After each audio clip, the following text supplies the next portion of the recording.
Hello guys, কি অবস্থা সবার? কেমন আছেন সবাই? আশা করি সবাই ভালো আছেন। আমি এই মুহূর্তে রয়েছি কুষ্টিয়া পৌরসভাতে।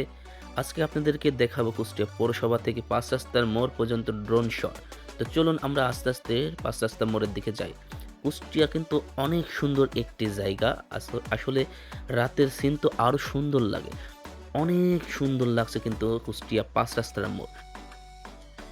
এখান থেকে কুষ্টিয়ার সকল স্থানে যাওয়া যায়। তো চলুন আমরা ৫ রাস্তার মোড়টা দেখে আসি।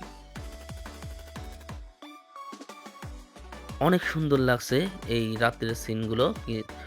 অসাধারণ একটি শট। আসলে ড্রোন শট অনেকেই হয়তো দেখেছেন, কিন্তু রাতের শটটা অনেকেই হয়তো দেখেননি। তো চলুন আমরা দেখে আসি কত সুন্দর লাগছে কিন্তু উপর থেকে এই ড্রোন শটটি। আসলে যদি ভিডিওটি ভালো লাগে অবশ্যই লাইক, কমেন্ট, শেয়ার করতে পারেন। আর আমার চ্যানেলটি নতুন, তো অবশ্যই ফেসবুক পেজ থেকে দেখলে ফলো করে রাখবেন, আর ইউটিউব থেকে দেখলে সাবস্ক্রাইব করবেন। সবাইকে অসংখ্য ধন্যবাদ।